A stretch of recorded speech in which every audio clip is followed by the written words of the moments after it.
Good evening, everyone, and welcome back to a match here on WWE 2K25. This one is Hulk Hogan going one-on-one against Perro Aguayo Sr. So first of all, Hulk Hogan, I think he is starting to turn it around a bit this year. Of course, he was awful. We gave him his own pay-per-view when he unfortunately passed away. And at that point, I think he dropped down to like a -8, -9 at one point this year, which was shocking, really. He's now down to a -4 from 18 matches, so it's still bad, but to be honest, from where he was, it's actually looking a bit more healthy. He's currently +10 after 63 matches overall, and currently sits 32nd in the rankings, but that 32nd is also joint 26th. So, I mean, a win here moves him up into the top 25. So again, he can start to push his way back into that top echelons and potentially start to look at potential championship matches, or, I mean, I'm sure he'll want to go for the North American Championship again at some point. That was a former champion, of course, before he lost it to Kurt Angle. But yeah, he needs to do better before he's going to get any opportunities, that sort of thing. And then we have got his opponent today, making only his second appearance in SWE. This is Perro Aguayo Sr.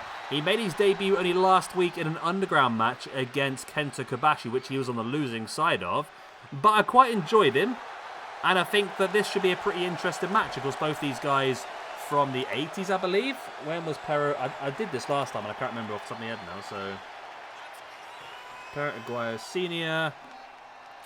He debuted in 1968 he debuted, so yeah, he wrestled all the way through and didn't retire until 2007.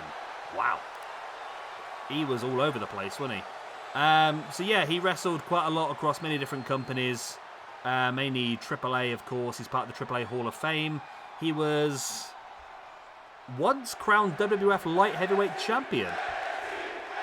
Okay. Although it's not officially in WWE's official records. Okay.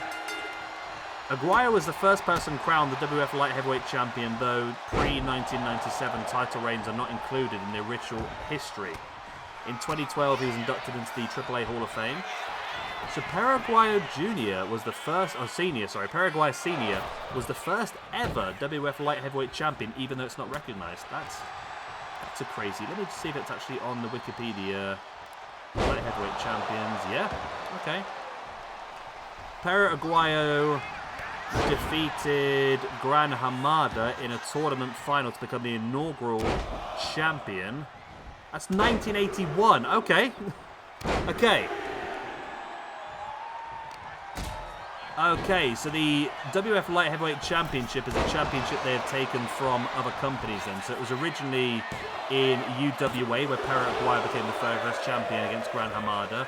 It then became a Michinoku Pro Wrestling title, before eventually coming across to WWE, and obviously Taka Michinoku becoming the original champion. Okay. I don't know how that works, but that's what Wikipedia says, so that's what we're going to take. So yeah, interesting. I mean, looking at him, I didn't have him down as a cruiserweight, to be honest with you, but there you go.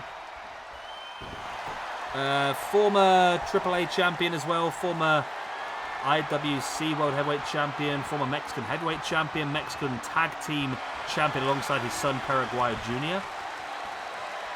Won several belts across UWA, NWA, WWA, WWC. He was also WWF Intercontinental Tag Team Champion, the very first one crowned as well. I don't know where they're getting these belts from, to be honest. A championship, the World Wrestling Federation. During 1991, the belts were abandoned later in that year. When WWF... Okay, so they had several belts for UWF Japan, and that's where Perro Aguayo won these championships. So he's won a couple of WWE belts then. Okay, technically. Hogan now raining down the forearms. In control of Perro, dropping the knee right into the side of the leg.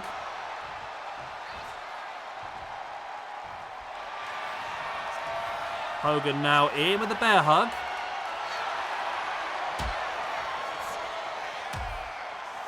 And look at Aguayo there with the elbows right into their head.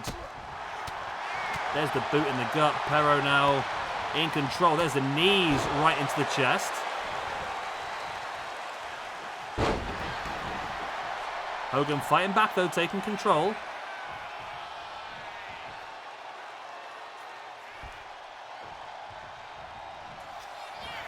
And Hogan, he's thinking about it. He's going for it. The atomic leg drop on Perro Aguayo Sr. That could actually be enough, to be honest. There's the pin.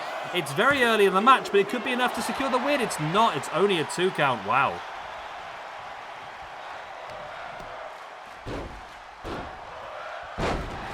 And now look at Hogan slamming the back of Perro Aguayo's head into the mat now, willing him back up to his feet.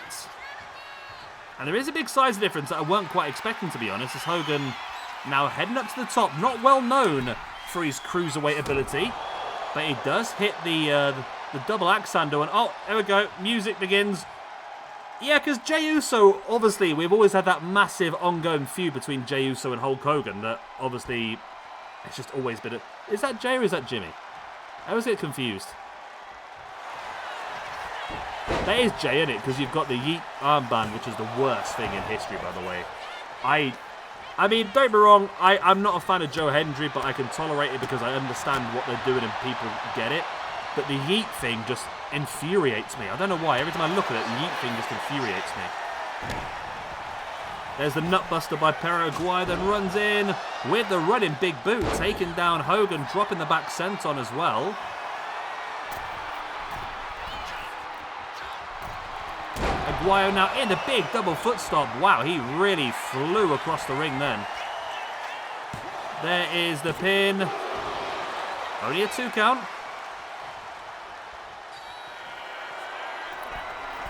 Aguayo now up on the top. And a big double foot stomp again by Perro Aguayo. There's the pin once again. This could be enough. The first one was enough for a 2. Oh, it's still only a 2 count.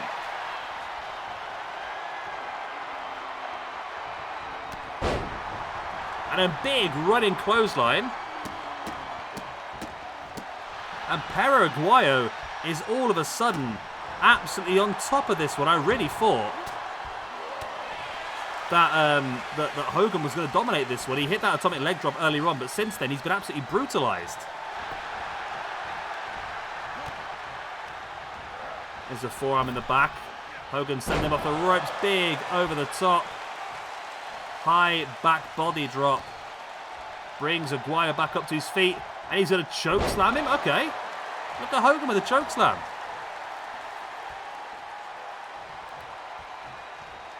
Aguayo now backing into the corner. Gets hit with a stiff forearm. There's the knee in the face now.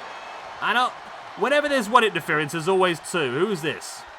Who's the V? Is this Vinci? Giovanni Vinci? I don't know who it is. What is the game throwing at us? It's Vader time! Vader's here! Vader just trying to take out Perro Aguayo Sr. Oh my god. Okay. Why on earth did Vader just attack Perro Aguayo Sr.? Hogan, for some reason, stupidly taking his eyes off his opponent. See, Vader we can work with, but what the hell do we do with Jey Uso? Are we really going to go with Jey Uso versus Hulk Hogan next week?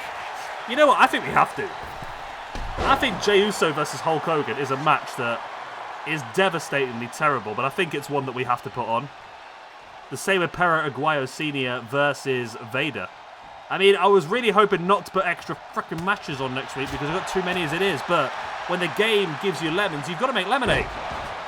Perro Aguayo now with the hip toss. Heading up to the top.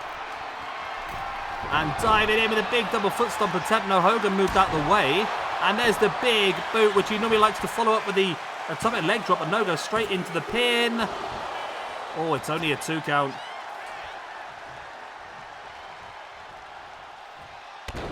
Hogan now elbow drop into the spine.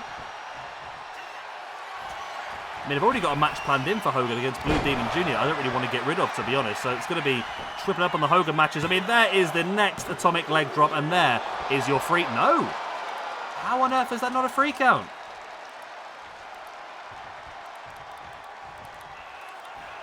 Hogan is going to go for it again, though, this time.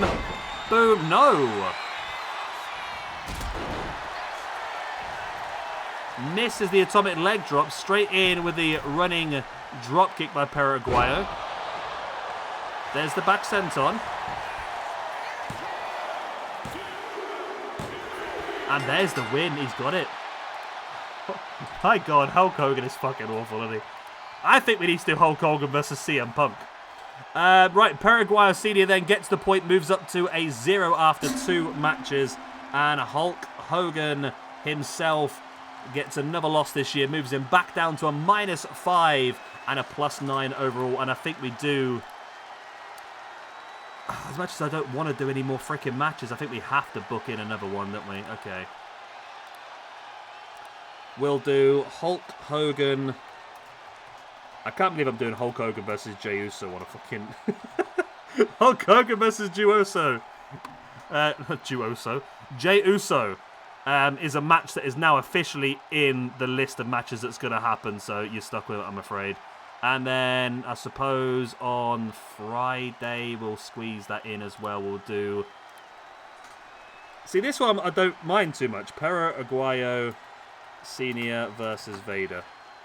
There we go. Vader was pissed off that he didn't get booked and decided to take matters into his own hands and forced our hand. And now Vader's going to get a big opportunity against Perro Aguayo. Right. There we go. I mean, it was a big chance for Hogan. He hit 2 atomic leg drops. He went for the third one. Perro Aguayo was able to reverse the third one and go into business for himself and get the victory. He's done fantastically well here, Perro Aguayo. Yeah, that was the second of the atomic leg drops. Not enough. And then Perro Aguayo headed up to the middle rope. Dropped that big back senton. That was the straw that broke the camel's back. And that was enough for the victory. And yeah, Hogan's terrible year continues on. And Perro Aguayo, after losing to Kenta Kobashi, turns things back around for himself. He is a legend of Mexican wrestling. And he's proven it here today. But can he prove it next week when he now has the inevitable challenge of facing Vader?